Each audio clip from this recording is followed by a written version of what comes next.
What is going on, guys? You're listening to the Realest podcast. Welcome to episode 2 of Keeping It Real with Blake and Kyle. We actually have Andrew with us today, as we're going to be doing the brand split or the mock draft for SmackDown and Raw, as we teased this last week. And that sneeze you heard was my dog, because she is getting it down and dirty with the little rabbit right now. So, what is going on?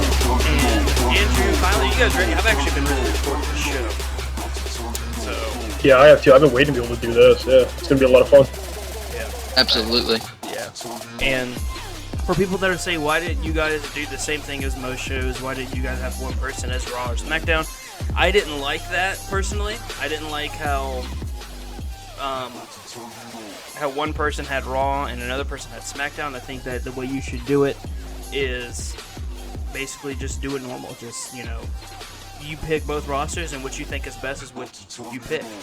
So, and see, that's the good thing about having 3 different opinions on this, because we're not going to all say the same picks over and over again. We all have different opinions on which superstar should go to which show in order to promote the best brand. Right. I think the only thing we might have similarities on is the number 1 picks, because it's kind of really obvious. And I say we just get right into it. Let's stop teasing about it. But before we do, I'm going to tease more. Be sure to tune in next Wednesday. Next Wednesday, Endgame will not happen because we'll be having the NXT TakeOver The End happening, meaning we will be live for a pre-show and results show. We'll give our predictions on Wednesday, and then we'll give you the results and our thoughts of the event. Also, we will be starting back up next big thing. The reasons why we haven't been doing it is a lot of scheduling issues. So we're going to be starting that back up, covering NXT. And also Monday nights, we're live every single Monday with the Monday Night Review. So be sure to hit that subscribe button. That way you never miss a show that we do. So let's get into it. Kyle, I'm going to put you on the spot. This is how we're going to do this. Okay. We're going to give our first 3 picks from Raw. Okay? Okay. So your first 3 Raw picks. All right. My first. Well, do they have to include anything specific, like a woman wrestler, tag team, anything like that, or no? No. Okay, so I would say my top 3 are going to be Roman Reigns. As unfortunate as he's the face of the company, is what it is. Okay, pretty much. Seth Rollins and Finn Balor. Finn Balor on Raw. Finn Balor on Raw. I would love the decision. Because the good thing about him too, I know he could do face or heel. He could easily have a great feud with Reigns or with Rollins or anybody else on the card easily, on the mic, in the ring, everything. And I think him being on Raw would benefit a lot more than him being on SmackDown. Yeah. I'm not gonna lie. 2 of the 3 picks I kind of agree with. Oh, 2 of the 3. Which one don't you? I don't like Finn Balor. I'm not gonna lie. Really? Yeah, obviously I don't know the rest of your picks, but I don't think he should, I don't know. I'll have to see listen to the rest of your picks for that. But yeah. Andrew, what are your thoughts on his picks? Well, his picks I thought were pretty dead on. I was surprised by Finn Balor. Finn Balor being called up to Raw. That's surprising. I feel like if you're going to call Finn Balor, you might actually try him on SmackDown. And the reason why I would say that is because Finn Balor, being such a household name, would be very good for building this new set of live show on SmackDown in order to promote the brand better. Right. Speaking of, what are your 3 picks? So this is where I think that all 3 of us might have something similar before we start branching off. So my first 3 picks: Roman Reigns, Seth Rollins, and I'm going with Dolph Ziggler. Dolph Ziggler? Dolph Ziggler, I see him on Whoa. Raw. I do not see him going to SmackDown. Whoa. All right, what, Kyle? Okay. You can't say whoa and not have anything to say behind it.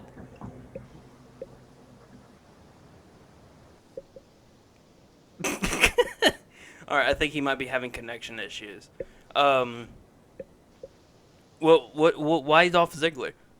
Dolph Ziggler, a bit of a dark horse, but I still feel like he has something to offer the company. I still feel like he's staying pretty consistent, giving the nod to the booking issues. He's still very important when it comes to fostering new talent. So I feel like you're going to see him used in a lot of feuds going forward, especially on the Raw brand, trying to promote the bigger guys. Dolph Ziggler is, say what you want about him, if you like him or hate him, he's really good with getting guys over at his expense, unfortunately. So I feel like that's why they would use him more on Raw than SmackDown. You think that he's good at getting guys over? Absolutely. Absolutely. That's where I disagree. I don't think he's gotten anyone over. I think he's getting Baron Corbin over. If you look to people that he's faced in the past year or so, Seth Rollins, he helped him very well when he faced him a few times early on and when he became WWE champion. Really pushed the issue because they put on 5-star matches, and it really shows the depth of every superstar when you push to the limits. Kyle, are you there? Yeah, I'm here. Sorry about Now, that. Having some technical difficulties. What were you gonna say about Dolph Ziggler? I want to hear your, because whoa, you can't just say all that and not have something to back it up.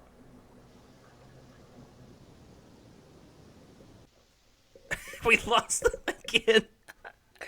I just think Dolph Ziggler is the key word for turning. Yeah, off well, his I mic. mean, I do like Dolph Ziggler. He's definitely a great wrestler, great on the mic. But as a top pick in a top 3, I don't think he's really I don't think he's that kind of guy to be like a top picker in that kind of situation. I mean, I do love him. He's great, but I think there's just much better guys you could pick. I do agree with Andrew though. He is great at putting people over. He's always been great at that. Like I said, great in the ring. But I mean, I just don't agree with it. I agree with the pick. I don't agree with him being a top 3 pick. I think there's somebody definitely better you could have chosen, but that's just my opinion. Damn. It's just my opinion, man. All right. So this is how I did my picks. I did my picks off of what I thought was logical, what I thought they would do, and I did not pick anyone that was injured at the moment. So anyone that's not injured is on this list, so you will not be seeing Bray Wyatt or the Wyatt family, and you will not be seeing Randy Orton. You will not see people like that. So I'm looking at Raw as my bigger show. It's obviously out of the 2 shows, it's the bigger show, and the little sister of the show is SmackDown. So I'm obviously going to have Raw be my quote-unquote family-friendly show. And I'm not saying SmackDown's going to go over, be PG-13.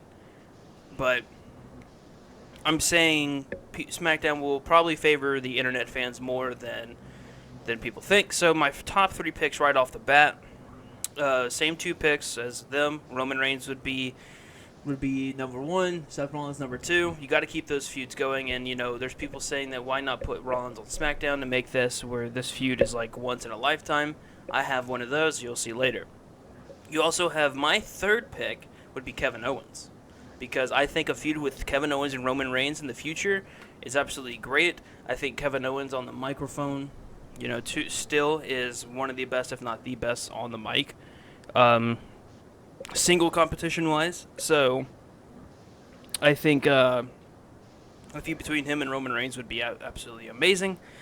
So those are my 3 picks for Raw. So if you guys have anything to say, if you guys want to bash me on something, go ahead. Yeah, I'll let you get this one, Andrew. I think Kevin Owens is a perfect spot for either a number 2 or a number 3 pick when it comes to Raw. I actually placed Kevin Owens somewhere different, and we'll get to that later on.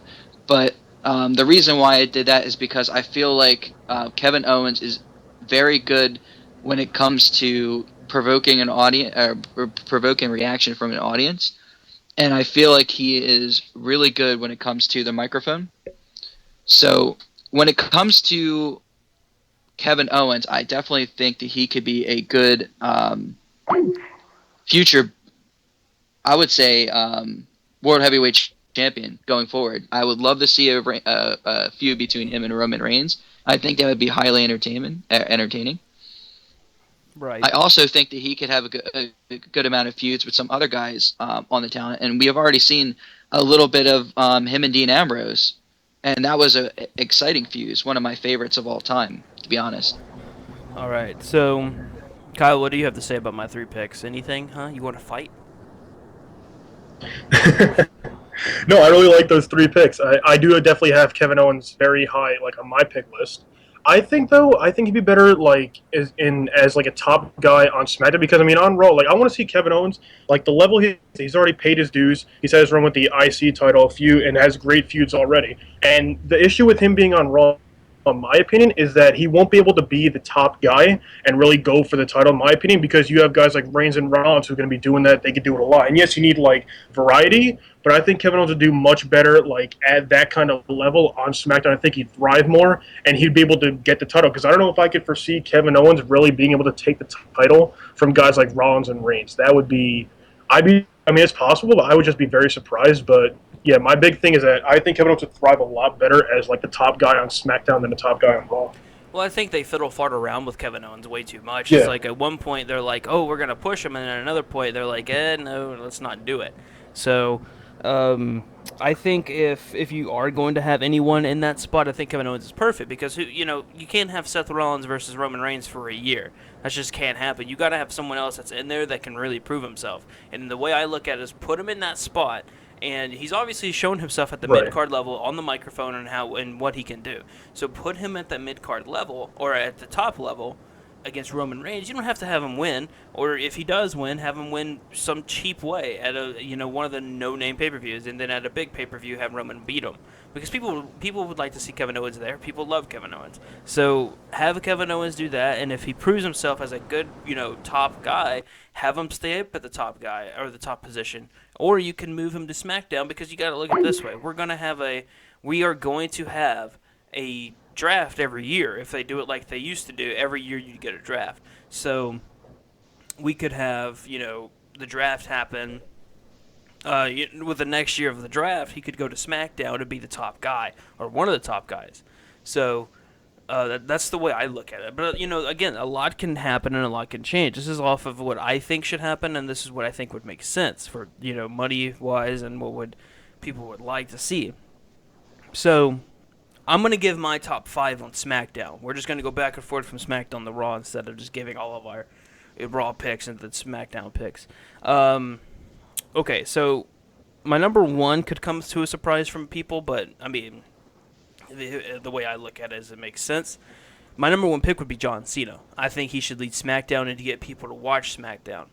So I think him at SmackDown would bring viewers to him. I also think having AJ Styles as the number 2 pick would also be big for the brand. I think having AJ Styles versus John Cena continue after the brand split would really, really work. I think it'd be even great. I mean, we saw the reaction this past Monday night. It was 5-10 minutes of nothing but AJ Styles chants and, let's go Cena chants. Number 3, I would have Cesaro. I would have Cesaro my number 3 pick because the guy deserves the push. He needs the push. And I think with a brand split and with SmackDown being a part of a, becoming bigger now, I think that would be perfect for Cesaro because right now I think he's getting pushes, but I think the problem is he's just not. He's not big enough. Not big. That's a wrong quote. There's too much talent in the way. Like you have Sami Zayn, which everyone wants to see, versus Kevin Owens. Everyone wants to see that.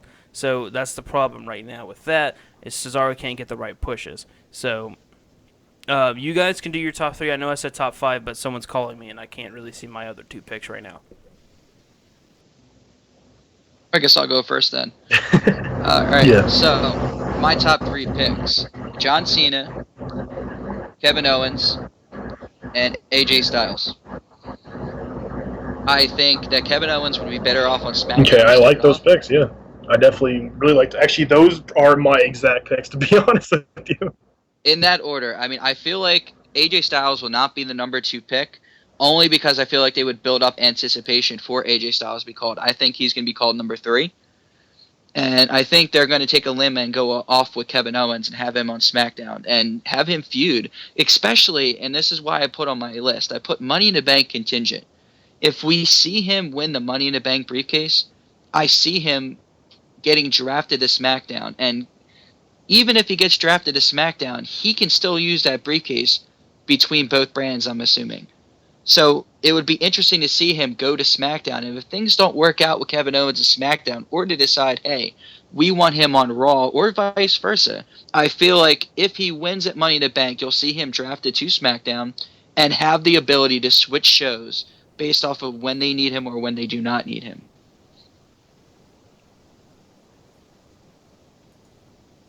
All right. I was actually waiting for Kyle. I wasn't laughing at you. I was waiting for Kyle to see if he had anything he wanted to say on that. Kyle?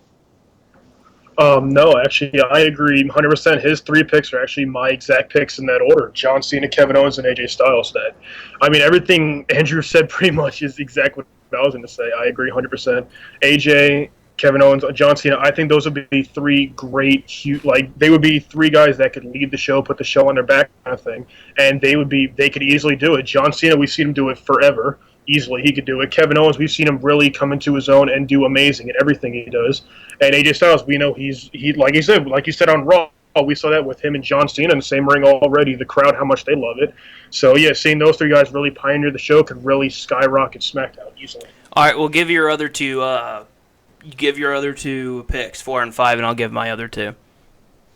For SmackDown? All right, what's yours? Yeah, for SmackDown. Yeah, what's yours, Andrew? Okay, so number 4, if we see a separation with brands when it comes to our superstar talent, that meaning our women's wrestlers, I have Becky Lynch and either a returning Nikki Bella from injury, or if Nikki Bella isn't good to go, I see Paige being drafted to SmackDown. Paige at SmackDown. Paige and SmackDown. Mm-hmm. All right. I don't think Nikki Bella would be on SmackDown. I think she would, if she was picked, I think she would be on Raw. My reasoning is because, she, for one, her husband basically is John Cena, and I don't think that the company will. I mean, this might sound wrong, but I don't think the company is going to really allow them to be separated. And I'm sorry, you're going to hear mic noises, people. There. Now you can hear me better. I don't think they're going to allow them to be split up. I think that would, I wouldn't say hurt the relationship, but I mean, like, it's kind of like John Cena's a guy, and if he really wants Nikki Bella, he's going to say, hey, Nikki's on Raw with me. Right, and that's exactly. I think that's what I took into consideration when I put John Cena on SmackDown with Nikki Bella.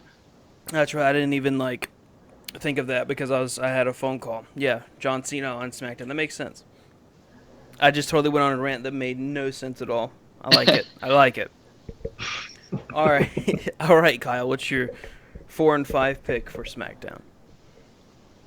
All right, for starting my 4 and 5 pick, my number 4 is going to be Sasha Banks, because for Raw and SmackDown, we're going to need one woman that can really lead the division and show that it's better than anybody thought it was. And Sasha Banks, I feel like for SmackDown, can really do that. And I think she could easily do it. She'd be great. And I want to see her with some gold, but I also want to see another woman with some gold on the other show. If they do decide to make 2 women's titles, then yeah, I would like to see definitely her leading SmackDown. Number 5, I would say I want to keep with the Divas. I'm going to say Becky Lynch also. Like Andrew said, she's always proved how great she is. And I think her being the basically number 2 around Sasha Banks, we already know they could have great feuds already. And I'd love to see another more of that on SmackDown. It'd be great. Yeah, I don't think. And before I go, this is obviously, of course, if there is a title separation. We'll get into titles soon. It won't make sense to have 2 women's titles, but we are just putting women on different titles or different rosters. We don't ever know. So WWE, they can do anything. So I like Becky Lynch, but for me, my 4 and 5 is Becky Lynch leading SmackDown. I think she'd be perfect to lead SmackDown. I think she would, I wouldn't say put the brand on her back for the women's division. She could put it on her back. And then also Paige behind her.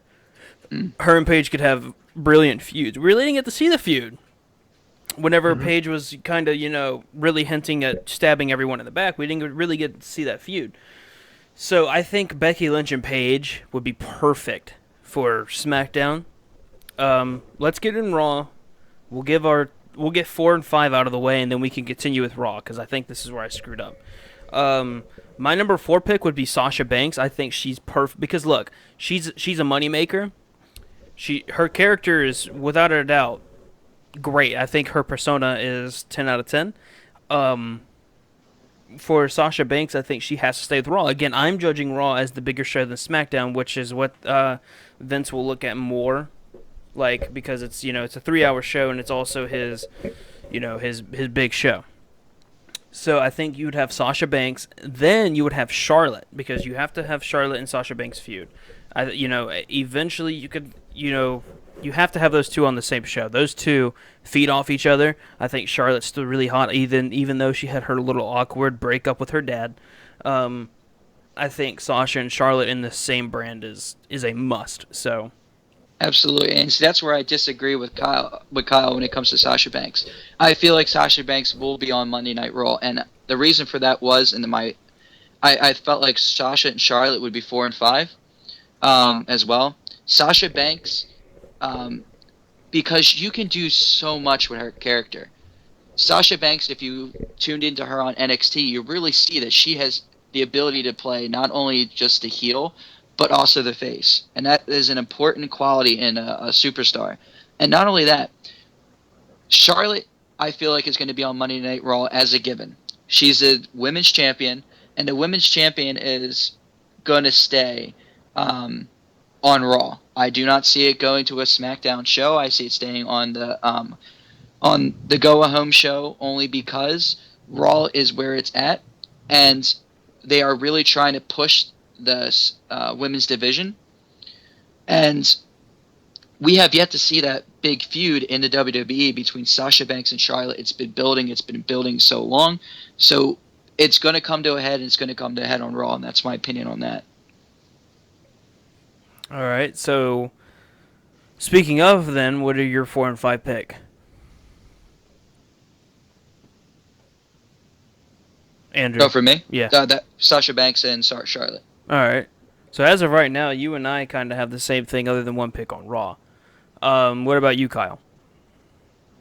Yeah, mine is a little bit different. I mean, we're basically like in the same thing, but I say my 4 pick is going to be Charlotte because we've already seen what she can do and how great she is at putting the women's division on her back, and I think they're going to keep running with that on Raw, obviously. And my 5 pick is going to be a little bit different. My 5 pick is going to be your girl, Blake, Dana Brooke. What?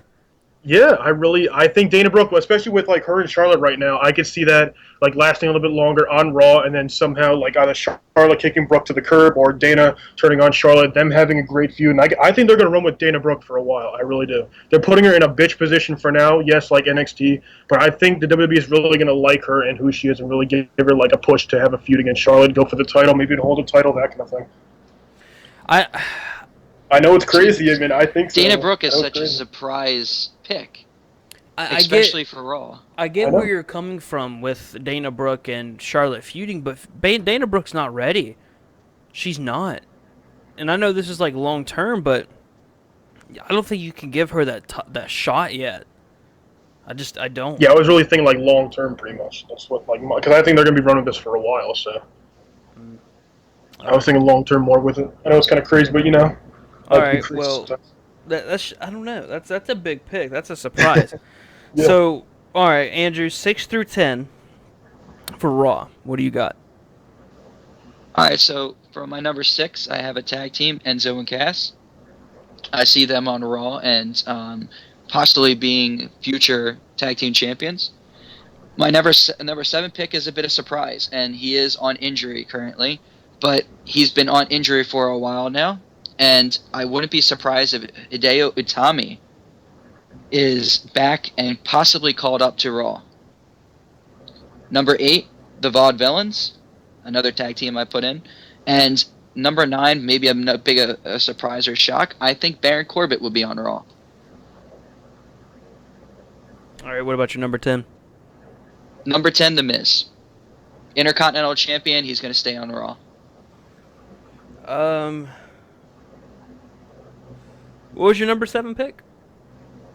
Number 7 was Hideo Itami. You think he'd come back and he's going to be healthy and you think he'll be back by July? I think it's entirely possible. He's been out for a while. He's been out, 8 months? 7, 8 months? It's been a while. I mean, that's a big pick. And again, what'd you have at number 9? Number 9, I had Baron Corbin. Yeah. I could see him on Raw. Um, I think he would get a better reaction on SmackDown. That's just me though. I think if they So were I that feel like Baron Corbin is a bit of a toss-up, and it really depends on what they do with him going forward in the next 2 months. Are they really going to push Baron Corbin, or are they going to push him down to the ground and have him in SmackDown and dominate that scene? right. All right. Well, look, I'll give you mine. My number 6 is the Usos. You're thinking, what? Usos? Yes, the Usos. My reason behind it is, you got to keep the Usos near Roman Reigns. I think that as of right now, that's the only thing the Usos have going for them. Mm-hmm. Because I think putting them with Roman Reigns and doing this whole family thing really ruined the Usos because now they're hated. Bad. Number 7 is one thing people probably will or will not disagree with is Samoa Joe. I think Samoa Joe can play at the mid card level for a bit and then move to the main title picture because, in my opinion, Samoa Joe is the best heel in the company, and right now he is in NXT. So I think NXT, you would have Samoa Joe there. Samoa Joe being, he eventually comes up and basically heals on Roman Reigns. And I mean, just imagine Roman Reigns versus Samoa Joe and how good Samoa Joe would cut those promos. We might see a different side of Roman Reigns that we've never seen before. So I think that's a moneymaker because for one, you would have the internet fans going and tuning into that. They'd be like, oh, I have to watch that. Samoa Joe's going up for the main title. And the kids have something really to hate, have someone to really, really hate, and they have someone to boo. Because before when you had AJ Styles, it seemed in my opinion, if I'm a kid, I look at it this way: it's like, wait, this guy's a good guy. I can't boo him, but he's going after Roman Reigns. I can't. It was one of those. Samoa Joe is also a big money maker. Look at what he does for NXT. Everyone, when you go to NXT, one of the reasons you watch NXT is for Samoa Joe. Whenever I see Samoa Joe's going to be on a episode of NXT, I'm immediately like, I have to watch this week. So that's my number 7. My number 8 would be the Vaudevillains. Really, because I think I wouldn't say Vince is behind the Vaudevillains, but I think the Vaudevillains on Raw would be best because you could feud between the Usos and the Vaudevillains, and then I would have Sami Zayn, and then the Miz. I think the Miz staying on Raw is a must as a heel, and then Sami Zayn staying there. And people could say, well, why keep Sami Zayn on Raw when you could play the whole Sami Zayn and Kevin Owens have already had their feud, and you can have that once, like, where the feud doesn't happen as often. I think you need to have those feuds happen because I think that Payback feud wasn't a feud. I think they need to have a 2 or 3 pay-per-view matches. I think, I'm really big on not having the same match every, 2 or 3 pay-per-views, but I think that's something I would really enjoy every single pay-per-view. So those are my 6 through 10 picks. I don't know if you guys. I know you guys don't agree with the Usos and probably the Vaudevillains. So Yeah, the Usos and Vaudevillains was definitely an interesting pick to me. I would have. I mean, I didn't really pick them the exact same way, but I mean, I do understand it. I don't think they should be, in my opinion, that far up the list. I want to say. I think they should definitely be low. I mean, they're definitely good picks, but I think they should be like a little bit further down. Yeah, so for me, like, I think the Vaudevillains definitely have to be on Raw. The Usos, I definitely think have to be on Raw because they still have something they can market with Roman Reigns. I don't think they're done with this whole bloodline thing. I think that they're probably going to run with it sometime in the future. Maybe even if, and this is a big if they ever flirt with the idea of making a heel faction. yeah, And that's a big if. That is a very far if. I think they're at the point where they can't turn Roman. As much sense as it would make to turn him because he would have as much heat as he would, I don't think they can turn him right now. Yeah, and it's such a big if. But it's always a possibility to WWE. Like you said before, anything can happen. If one day they wake up and say, we really aren't getting anything out of Roman Reigns, turning him heel could be the best thing for his career. Yeah. Samoa Joe, he's definitely on my list, but I've actually put him on the opposite end. I put him in as a surprise pick for SmackDown. And the Yeah. reason for that is because, like you said, Samoa Joe is a brand in himself. And people are going to buy tickets to see Samoa Joe no matter who he's facing. And I feel like that is exactly the kind of thing that they are going to look for in SmackDown in this new generation, because they want SmackDown to be as good as Raw, if not better. And the best person to put on there would be the people who draw into things, aka the John Cena's, the you can have Samoa Joe, AJ Styles on there, all those big names that you know are going to draw ticket sales no matter what you do, in order to kind of even the odds between the picks between Raw and SmackDown. I am going to have to disagree with you on something. I do not think that they're going to want. I don't think they're going to want SmackDown better than Raw, because Raw is where their most views come in and where everywhere it's their family friendly show. I think they're going to want Raw to be their top show. I think they're always going to want that. We can get into those topics later because I do want to talk about this. And I agree, Samoa Joe is his own, is a brand in his own self.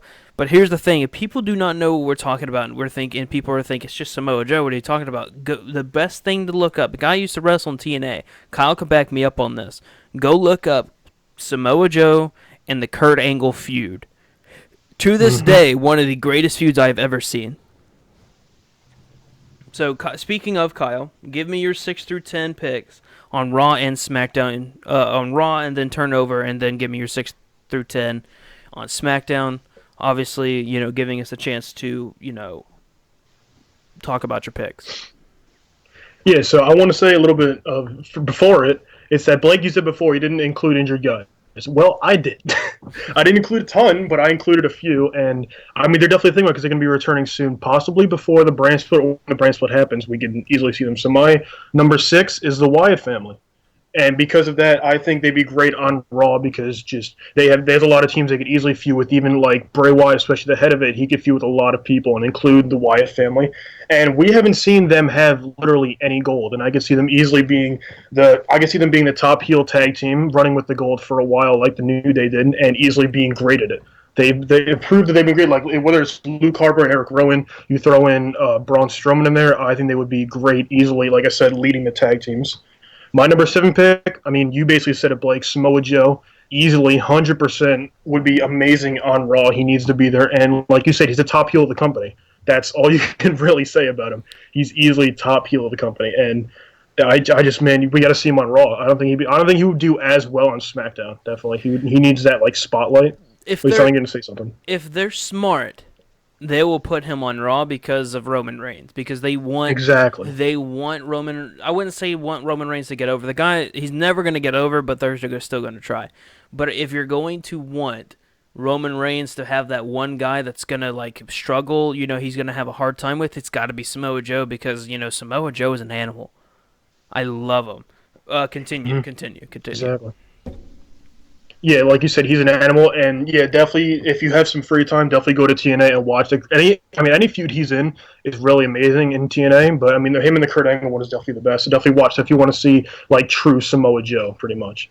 My number 8 is going to be Enzo and Cass, because we've already seen how much the crowd already loves them, and that spotlight on Raw being the flagship show, they got to definitely stay on there, because I mean they already why would you put them on SmackDown when like Raw they would just thrive so much better on, and it's really people don't think like it's that big of a difference. It really is, like, to be on, like, it depends on which brand you're on to really get that like recognition, in my opinion, and I think Raw they definitely thrive a lot better on.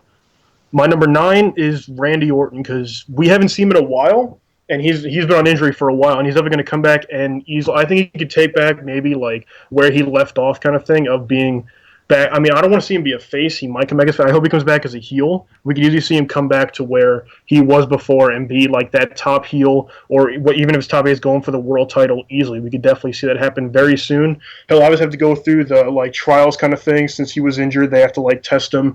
Can't get many gold yet, but definitely will be very high in the mid-card kind of list. Number 10, another injury. My last pick, number 10, is another guy who was injured, Bray Wyatt. who was great, always had a great feud no matter who was with, ranging from Cena to Daniel Bryan to just the list goes on. He's always had amazing feuds, and he's easily a guy who will do it. I mean, the crowd loves him on Raw. You look at the crowd, you see the phone lights, just like and like all that shit always going. The crowd loves him.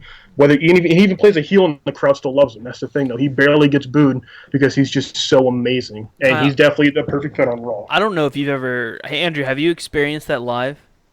Absolutely. Kyle, I know. The last time I went to Monday haven't. Night Raw, man, it is a phenomenon. You haven't experienced it live. haven't. I've went to 2 pay-per-views in the past year. I went to Night of Champions, that was crazy, and then I went to WrestleMania. And so whenever I saw that, it was just like, oh my god. I know, dude. Look, he's a heel, though. It's blacked out. Everyone had their cell Right. phone lights up, and I'm not lying to you. It lit up the entire arena. I know. I'm telling you, man. He is a gold mine, bro. And they haven't. They need to book him right. They have booked him and the Wyatt family like garbage. If they book him and the Wyatt family correctly, they will be the lead. They will be the leading faction of the company. They will lead the company, put the whole company on their back. I'm telling you right now, they are an amazing get that WWE has, and they need to book them right.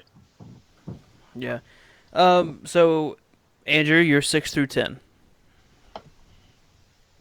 For SmackDown. Yes. All right. So I had the Wyatt family if they're ready to go. Most of them are ready to go. It's just a matter of Bray Wyatt being healthy. It's just Luke Harper is the only one that we're really worried about when it comes to the Wyatt family. Samoa Joe, number 7. As everybody loves to call him, the Breakfast Club, number 8. The Club, Anderson and Gallows. Number 9, Sami Zayn. I see him on SmackDown. Number 10, Apollo Crews. Yeah, I mean, I could see it. There's not a lot really to say on that one. For me, 6 through 10, I give the Club or Anderson and Gallows, and then I put Finn Balor there. I think you have to have Finn Balor in the Club with all AJ Styles and all of them on the same brand, especially if you're either wanting to feud the Club versus Finn Balor, or if you're wanting Finn Balor to be a part of the Club, you could have the faction dominate SmackDown.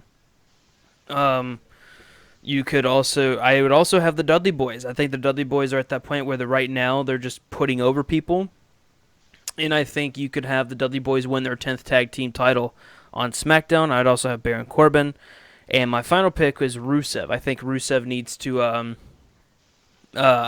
don't know. I think he needs to be on SmackDown. I just do. I feel like that's the best move for him as well, because he needs to get out of, I don't want to say the spotlight of Raw, but there's so many talents on Raw right now that are really getting more of opportunity over him at the moment. When the brand split comes, I feel like you're going to see Rusev go into a more active role, maybe as an upper mid-carder going forward, if you give him the chance it is to be a top guy when it comes to being a nasty heel. He's not one of those heels like Seth Rollins at the moment, who seems to be like the coward who likes to pick and choose and need help to get over it. It's not like an AJ Styles situation. Rusev is being portrayed as a hardcore heel, and by hardcore heel, I'm talking about the idea that he's a monster, like Samoa Joe, somebody who goes in there and completely dominates. He doesn't need help from Lana. Although we've seen it in the past where he has help from Lana, it's good to have Lana as a backup character to kind of give a little bit of continuity to his character. But he can run as a big heel if given the opportunity. Yeah, I think they need to have him as their monster in SmackDown. You can't have the guy go from being undefeated to losing every match like they did. It just ruined his character. Yeah. On SmackDown, give him that rebirth that he needs. Let him run. Yeah. Here I'm gonna give my my 11 through 15, and we're only doing 15 a show. We're not doing the full roster. My number 11 to pick would be Austin Aries. I think you have to have a face mid-card, and as of right now, SmackDown's very heel friendly. But I think we would obviously see a lot of faces come out of this, and I would also think we would see Asuka on SmackDown. I think Asuka could dominate the SmackDown world, and I think having her split apart from Bailey and all of them would be a good idea for her. That way you don't see, because that's, look, when you have Sasha Banks, Charlotte in one, and I also have my picks for Raw in the same brand, I think that's too much talent for for TV. I think you need to have this little split or this separation where you have Asuka who could dominate the women's division. I would also have Apollo Crews, basically dominate in SmackDown also as a face, because it's like I said, there's a lot of heels, and you'd have Austin Aries and Apollo Crews as your faces. Now, the tag team division, in my opinion, for SmackDown's a lot weaker than Raw, and the reason being is because the tag team division isn't weak, but it's not strong at the same time. I would have the Lucha Dragons and Shining Stars as my 14 to 15 pick, and I know people are like, really, the Shining Stars? Yeah.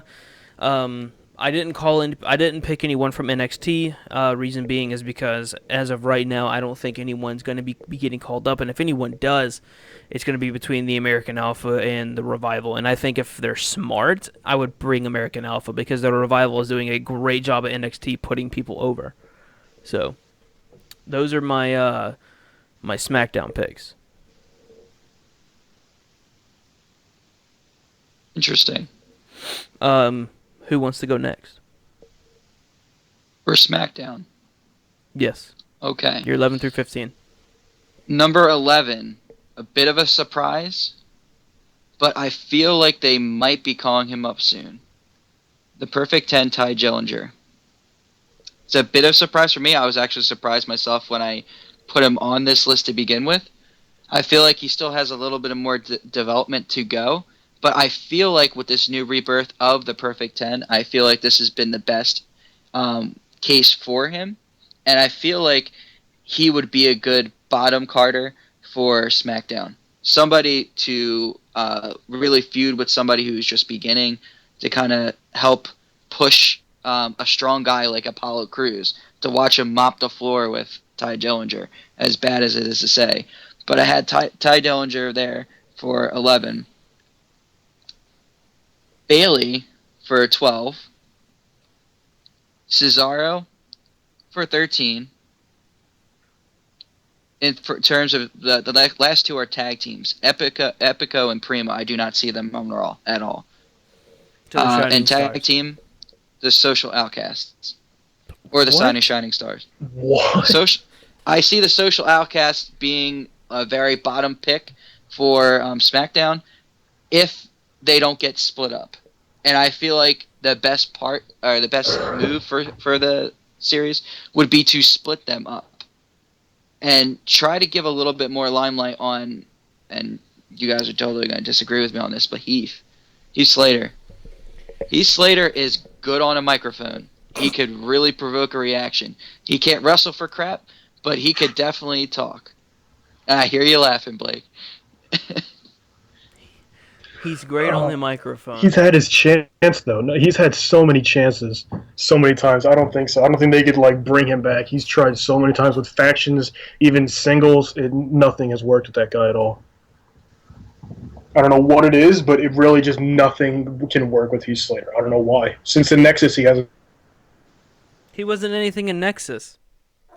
He wasn't. He was in Nexus. He was literally one of the first guys that always get eliminated. I mean, that's just me. I think we might have lost him again. Kyle, are you there? No, I think we lost him. What do you think? What do you think about Ty Dillinger, though? I'm waiting for it. I'm waiting for the big beating to come.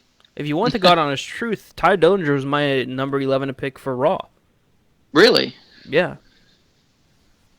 I think.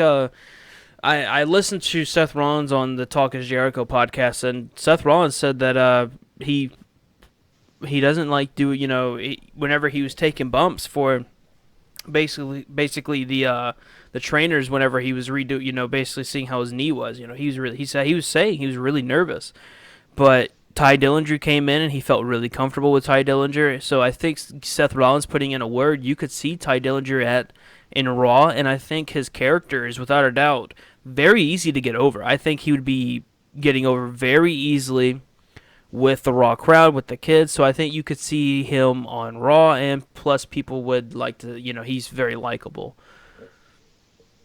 I So, think this has been the best character for him yet since we've seen him on NXT. We saw him with in the tag team division, and it just didn't work out. So I see this Perfect 10 character possibly being his start into the company. well, it's like Jason Jordan. Jason Jordan did his single stuff, and they were honestly at the point where they were going to let Jason Jordan go. But Chad Mm-hmm. Gable came in, and they started American Alpha, and Chad Gable's really uh, opened up Jason Jordan, and Jason Jordan's slowly coming out of his shell. And I mean, look at them now, the NXT Tag Team Absolutely. Champions. So Kyle, we didn't go on to Raw yet. So what are your SmackDown picks?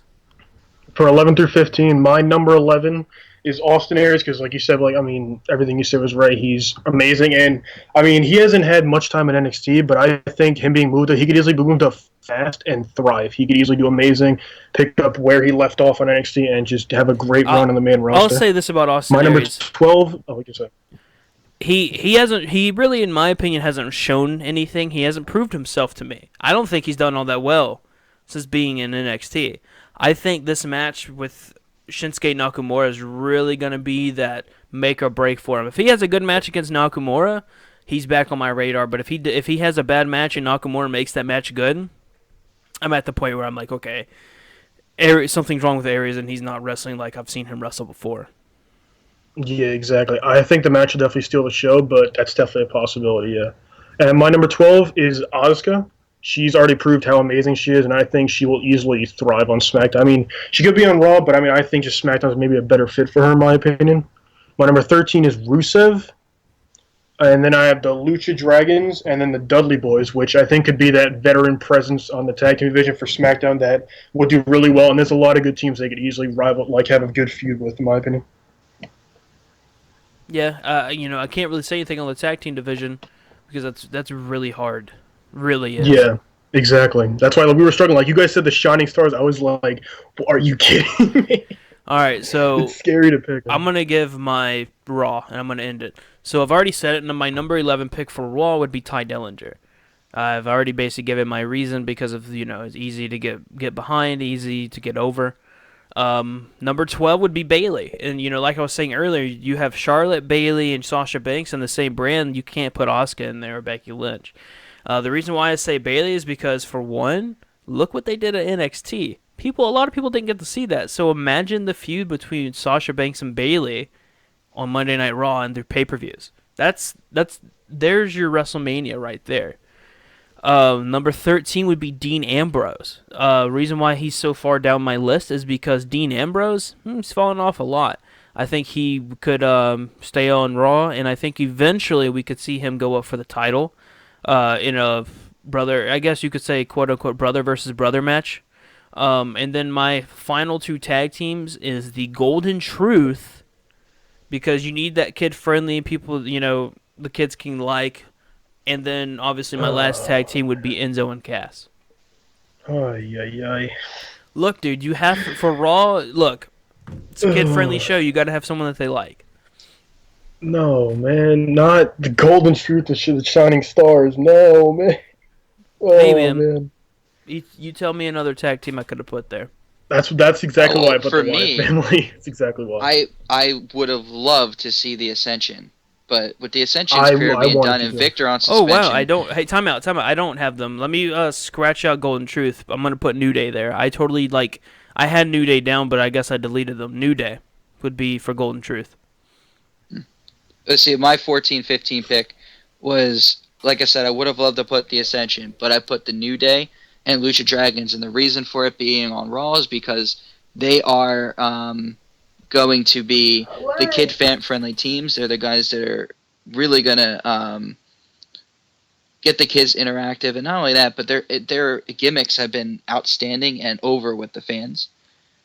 My number 11 pick, I actually had Finn Balor as a possible person getting called up.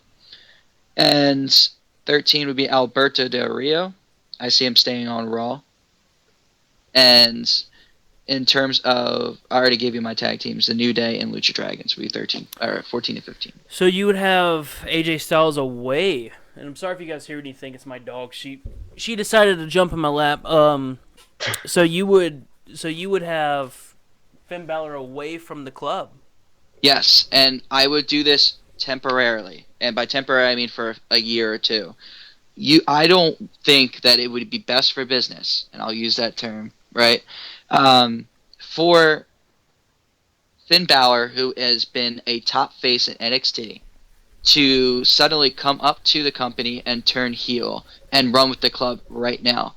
I feel like they would bring him up as a face, just like he was in NXT, have him really earn his place in the WWE, and then maybe get united with the club later down the road when his run as a face has run its course for a little bit, and they want to flirt with the idea of him turning heel and seeing how he does as a heel with the club. Yeah, but this is how I look at it. AJ Styles he's already said it. He's at the point where he's getting ready to retire in a couple of years. I think having Finn Balor a part of the club, he could be like Randy Orton of Evolution. Have him dominate the mid card and then push him. You could have AJ Styles with a title, and then kind of like Evolution. AJ Styles has a title, he's doing his stuff, and then or have someone with a title and Finn Balor beats him, and then the club destroys, or AJ Styles destroys Finn Balor. Obviously not the same exact way, but do something like that, where that's how they break up, and then Finn Balor is automatically a top star, and then you could move him to Raw, where you could have him as a face, because there's your face change. He's a heel, and then there's his face change. He would obviously be loved as a heel, and he's going to be loved even more as a face. There you go, put him on Raw, and then whatever happens on Raw happens on Raw. That's my only thing with Finn Balor. I think it's smart to keep him with the club, but I also think it's good to keep him away, because I've already seen multiple reports that he's getting pushed immediately. Lily, you got to calm down. He's getting pushed beyond belief when he gets called up. And you could definitely see that with how successful he's been in NXT. It would be stupid for them to do exactly what they did with Adrian Neville, to have him come up and get such a hype to come up and then let him on the back burner. You can't let that happen with Finn Balor, which is why I kind of separated them the two together. I just don't feel like a heel turn right away would be the best thing for Finn Balor. I feel like running him as a face and really getting the people interested in Finn Balor, having him come in as the Demon for pay-per-views to really spark an interest into it for people who don't know him, and then really get into the heel side of him later on. I feel like that transition would be needed to kind of like keep him in like the front line of everything. Right.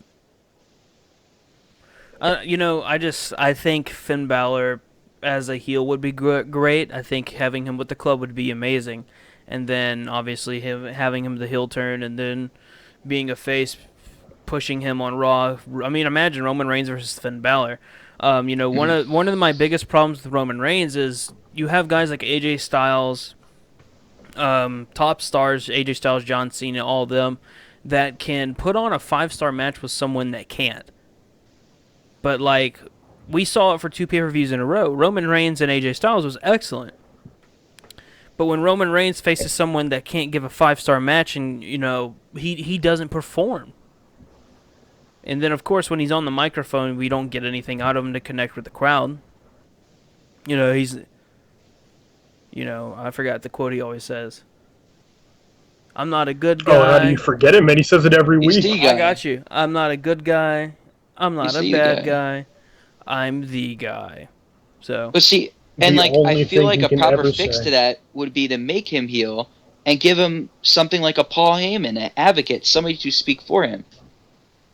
Brock Lesnar, he doesn't need to do anything but show up and be a badass, because all he needs to do is let Paul Heyman do the trash talk for him. That's where Roman Reigns would have shined, but like you said before, at this point in time, it's almost, if not definitely impossible to make him heel, because they really want him to get over as a face. And if you want my opinion, Lesnar's out of people to wrestle. He's got no one to wrestle anymore. All the big stars are gone. for him to wrestle. So, Kyle, have you given your finals on Raw? Not yet. I can do that right now. So my number 11 is Shinsuke Nakamura. Oh wow. My number 12, yeah, I definitely see him just doing better on Raw, in my opinion, especially paired up with, guys like Reigns, Rollins. You just got there's plenty of talent that's on Raw that will just give him amazing matches always. I mean, it's always an amazing match, but I mean, it's just like better talent right there, in my opinion. Number 12 is Bailey. Number 13 is Baron Corbin. I really want to see him on Raw. I want to see more of him. I personally love seeing him. My number 13, or where am I at? Number 14 is the Usos. My number 15 is the Vaudevillains. So those are my picks. As much as I hate saying it, the Vaudevillains are. I mean, they're decent. They're getting a little bit better. They're getting better. I like it. I don't love them as a tag team, but I don't know. I like it. I really don't have a problem with those. So let's move away from the draft. All right. So now we're at the point where Raw's 3 hours, SmackDown's 2. By the way, SmackDown's going to be having house shows on Mondays. Think about that. So, what show is better? Is SmackDown better than Raw? Or is Raw better than SmackDown? Well, we're basing it off of our rosters. What we think. No, we're just on in general. Like, what do you think? Not off of our rosters. Like in the future, what do you think? I mean, the thing is that Raw is the flagship show. So, but I don't know, man. I think Raw will be more entertaining. I think they might do SmackDown being more like the pure wrestling kind of show. I think they might do that. I think that'd be smart to do, honestly. I could definitely see that, and I think that'd be really cool. So, like I said, have Raw be more of the entertaining, kid-friendly thing, and then SmackDown be more of like the, PG-13-ish kind of thing, where it's more about like the pure wrestling kind of thing than just like a bunch of funny bullshit that we see a lot now. All right. What do you think, Andrew? What's a better show? For me, I think they're going to really push SmackDown, and I know you said that it shouldn't be the fact where SmackDown is seen as the better show, but let's go back to the brand split from before. For a while, SmackDown was the show. And some people would disagree with me. When Evolution was said and done, and when Teddy Long was SmackDown GM, a lot of people started paying attention to SmackDown a lot more as entertainment. And a lot of the reason for that was because there was people like John Cena who were highlighting SmackDown and putting on good matches. I honestly see SmackDown being pushed because we don't want SmackDown to be the second. SmackDown has been the second for the dawn of time, and the problem with that is people get to the point where SmackDown's, it's just a repeat show. It's not to be watched. If you want to do the brand split right, you need to make SmackDown as good, if not better, than Raw. In terms of, I need to go on, I need to watch SmackDown because so-and-so is on there, and I need to see what happens next in these feuds. It has to be a demand show, an on-demand show. I agree, but one thing they have to do is they have to make sure that if, let's say, AJ Styles on SmackDown, AJ Styles cannot ever be on Raw. They have to make sure they do that. Mm-hmm. That way, the only time you can see that guy is if you watch SmackDown. Exactly. I think SmackDown will be a better show than Raw. I don't think it's because it's going to be pushed, but I think it's because, look at the times. 3-hour Raws. Can you sit and say you can sit through all 3 hours and enjoy all 3 hours? Or is it at times really hard to watch? It's absolutely too much hard. And, it's not just us that are saying it's too hard to watch. It's the fans who are saying it. Triple H has gone on publicly and said how Raw is just too long.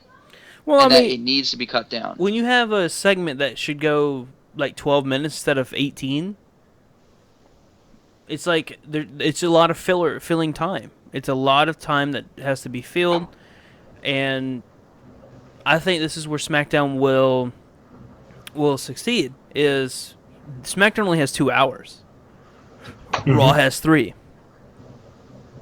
We've already seen that Raw struggles with the roster now with 3 hours. Mm-hmm. So, I think they might lower the hours. I think they might go back down to 2, maybe. Yeah, I think another thing SmackDown needs to do is totally rebrand itself. Don't make it where it's the same stage as Raw, same ring as Raw.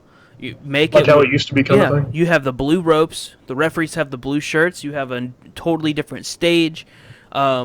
I think Mauro Ronaldo and Jerry the King Lawler are going to be great. I think announcement team wise, I think you should have Corey Graves on SmackDown as the heel, Oh and then yeah, Absolutely. Corey Graves as the heel commentator, and then have Jerry Lawler be the face, and then obviously your play-by-play is Mauro Ronaldo. Just think about that. that'd be amazing. And then Because like a big obviously, thing, that big issue right now with like I mean on both shows is that the commentating just like sucks. I mean SmackDown is better because Mauro Ronaldo really is an underrated like commentator. He's great. He gives a lot of in-depth stuff where the other commentators like Michael Cole, JBL, those kind of guys, they don't say shit. They just try to be like kind of entertaining. We want to hear like general like wrestling knowledge too about the moves and shit. Bravo is great, and yeah, having that like you said like Mauro Ronaldo and Corey Graves and then Jerry Lawler would be an amazing commentary trio. I That'd also be think Ronaldo can really sell like a roll-up. Like Yeah. I was actually watching I forgot WrestleMania in Seattle main event being Brock Lesnar versus Kurt Angle.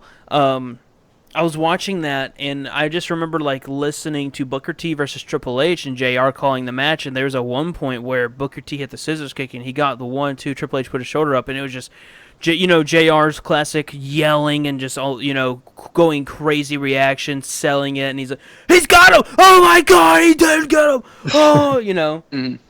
Yeah. Well, see, that's the thing. I think that by having these announced teams and being able to split them up so that you can have Jerry Lawler go back to being the heel commentator, because that is where he really excelled as a commentator. Everybody loved the fact that he was that guy who was always taking and kissing Vince McMahon's butt whenever he came on. Oh, Mr. McMahon. Oh, Mr. McMahon. Or, siding with the so-called heel of the segment. And when he turned face, he kind of lost a little bit of that luster with the fans, and it didn't seem as exciting because it wasn't the same old guy calling the commentary. It wasn't the Jerry Lawler getting excited, or Jerry Lawler getting excited about the women and getting excited about kissing up to Vince McMahon, and then you had JR as his face opposite, who would get really excited and be really biased when it comes to the face. And calling out where it was wrong, where JR's sort of Lawler is just looking the other way. You need that chemistry between a face commentator and a heel commentator, and I think Kyle, you hit it on the button. When it comes to Michael Cole and it comes to JBL is more of a heel commentator, or he's good at being a heel commentator. But lately, you've seen it to where, since there's 3 people on the commentary booth, you see JBL and Michael Cole sort of just trying to be entertaining, laughing about everything, not really being what they need to be. JBL can't decide what he wants. At one moment he's a heel, and then at one moment he's sucking up to Roman Reigns. Yeah, the whole like Styles and Reigns feud was confusing as hell. It's Roman Reigns. I told you, AJ Styles is in the club. They're gonna get him. And then, like the next moment, a top face is Enzo and Cass. I can't stand Enzo. Look at him. Yeah, he doesn't It's like- belong here. It's like what? And Yeah. then Byron Saxton just smiles and like he's oh yeah, look at him, JBL. He's the underdog. Yeah, just like I'm not completely sold on It's Byron ridiculous. Saxton now. neither am I. I think he not either. got caught up a little bit too early. I'm not even gonna lie to you. I think Byron Saxton was a lot better on NXT. But that's the thing, though. I think Corey Graves, you could feed off of him so well. Mhm. Oh yeah. I also I remember listening to watching pay-per-views and just hearing Jerry the King Lawler's voice and thinking, man, this is just so much better because Lawler wasn't a heel and he wasn't a face on the pay-per-views. He was in the middle. And oh God, it was so good to hear it. But I think Lawler on SmackDown should be a face. I think he's at the point now where he's kind of, if he's like, oh, look at the girls, he's kind of like, oh, this is an old man, this is being creepy. I think he's too old to be a heel. And I think, if you listen to him on SmackDown, he's not a great heel on SmackDown. So I think he should stay as the face, in the middle, giving his expert opinions, if you will, and then having Corey Graves be the heel. And then Mauro Ronaldo staying as the play-by-play. You have to get rid of Byron Saxton on SmackDown. I think that's too much on Byron Saxton, me personally, I don't want to see that much of Byron Saxton. Mm. So I can imagine, like, what if we saw though, like Jim Ross, Corey Graves, and Mauro Ronaldo all as a commentators on SmackDown? That's That too should be much. great. No, I think that'd be that's great. too much play by play. We've already seen that with Michael Cole and JR on the same table. That's true. You I got think that like it's like the three best commentators you could have. It's just like the way I look at it.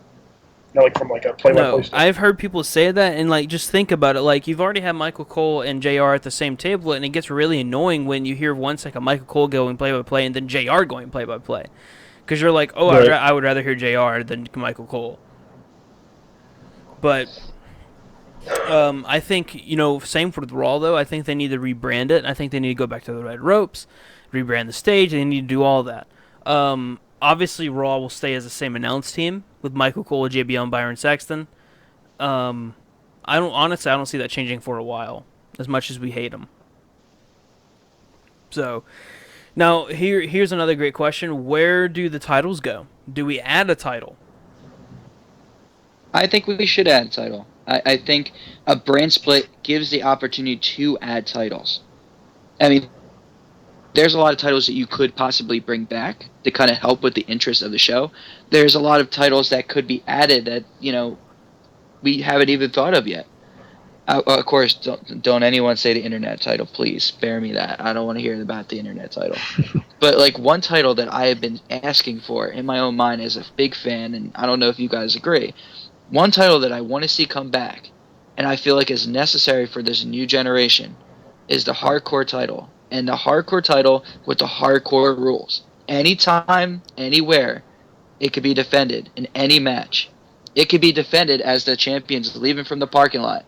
I think that would bring a good chemistry to the show. It would add an ability for another mid-carder to take center stage. And not only that, but you could also turn that into a comedy situation. And I've seen that before in one of the pay-per-views, and I think it was maybe a SummerSlam where the title changed hands like 14 times. Like, that's just bottom line humor.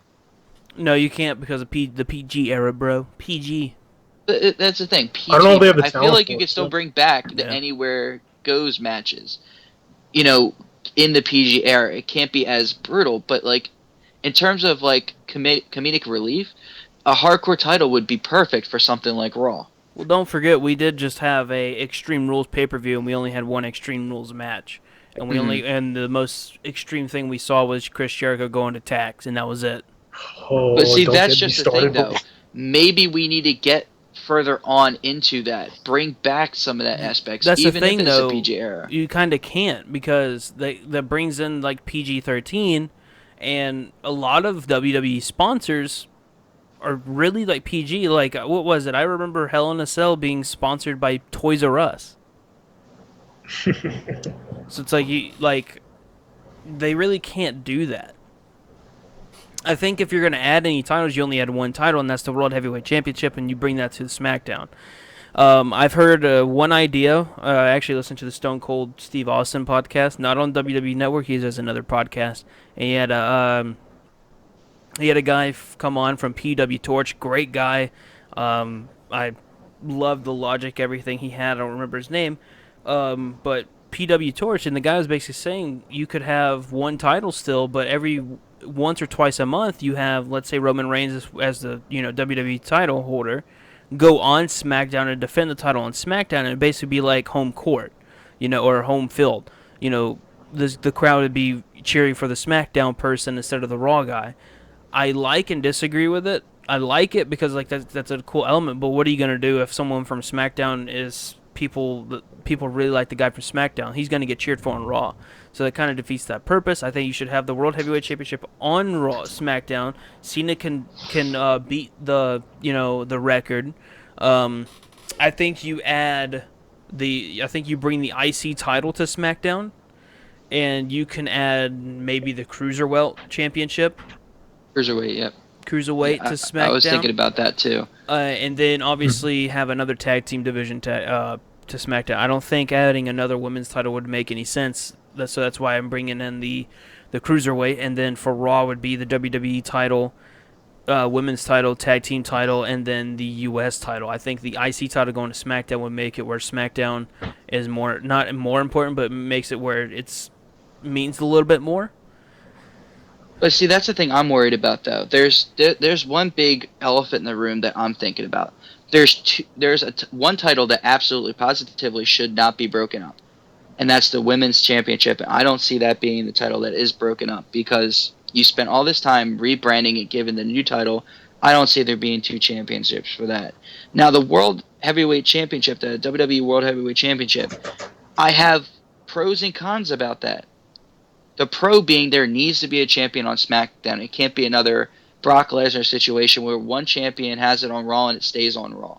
It just doesn't work that way. There needs to be another championship. But my biggest issue as a fan is looking at the fact that they just unified those titles 2 years ago, and I hate that they're kind of reverting that idea, like taking it and saying, you know what, never mind, we're just kidding about that. At the time, they didn't have the talent to really have two titles. But now that they're actually open to signing indie people, like they have the talent to do that. Right. To have the two titles. I feel like the one title that should be split up, though, out of that group has to be the tag team titles. Yeah. I don't think you should have two tag team championships running on both brands. Same thing with the WWE World Heavyweight Champion. One of the top reasons for them doing this, other than public interest, in my opinion, is to give a break on the talent. There has been way too many injuries in the talent so far, and splitting up the shows would really help with them with curbing some of these injuries. So I feel like the first thing they're going to do is split up that tag team championship. I also think if you're going to add titles, you have to make sure that if you're going to defend those titles, it's only at those pay-per-views. At pay-per-views and on that show. You can't have the IC title defended on Raw. I think if you're going to have the IC title, and this is if it's on SmackDown, defended only on SmackDown. I also think a brand split brings back the opportunity of having title matches on Raw or SmackDown. Like, when's the last time you've seen the World Heavyweight Championship on Raw? It was Roman Reigns versus Sheamus. When was the last time you saw it? Yeah. Before then, you couldn't tell me the last time you saw one. That's true. I could tell you what another thing to think about title was, but that's about it. Oh yeah. We can go on about the IC and US title because that happens a lot. It used to happen almost every week, but now it doesn't happen nearly as much. We barely get to see title matches happen. It kind of just makes it like, eh. I honestly miss seeing a title match every now and then because it's kind of like, oh, okay, this is going to be interesting. But now it's kind of like,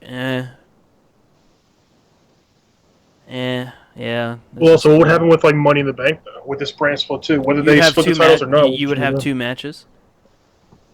Go back to the two matches, or you do like they used to, put both brands in it. If you're gonna have a 6-man, put 3 people from each brand and basically wrestle each other for the Money in the Bank, and then they get to pick which brand they go after. Yeah, I was gonna say that. Or go bigger. Like what was it? Wasn't it like an 8-man before? Yeah, they did 4 for each brand, Raw and SmackDown. There you go, 4 of each brand. What other pay-per-views would affect it too? I mean, we could have Survivor Series. We could have Team Raw against Team SmackDown. I think that's a possibility. No, I don't want to see that. I don't want to see that. Well, I mean, Survivor Series was always known for that, for the big 5-on-5 kind of matches, that kind of thing. Now they mean nothing. They pretty much mean nothing. It's just random people thrown together, that kind of thing, just nothing at all.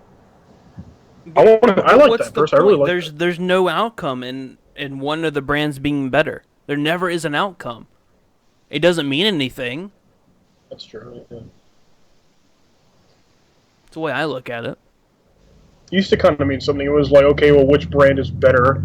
Of whatever. It's basically you put the 5 best talent together besides, obviously, who's holding the world titles. In my opinion, the only time the brands meant something is when ECW was coming up, and ECW stars was going to ECW, and people were thinking, oh my god, and then you had the one night stand at ECW. I think that's the last time brands being on one brand meant something and people really hated it. Right. So, were there any other pay-per-views that kind of did brand versus brand kind of thing? Bragging rights. Yeah, there you go. I don't want to see that. I don't care for it. Well, it depends how much they decide to revert back to their old ways and what ways they decide to do it. Well, here's another question. On pay-per-views, did we have 2 announced teams going on it, or did we only have 1? I would say 2. I would think there would be 2.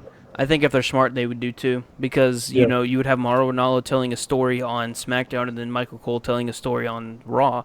And I think if you were to have both brands have one announce team, I think it'd be dumb to have Michael Cole telling both stories, because obviously Michael Cole would get the call for a pay-per-view. Right. So I think we're kind of at the point where we really touched on everything about this brand split, and I think that we can actually drop the topic for a while because of how much we've talked about it. I mean, we've had 2 straight weeks of nothing but brand split talk. Mm-hmm. So, I mean, is there anything you guys want to say before we go?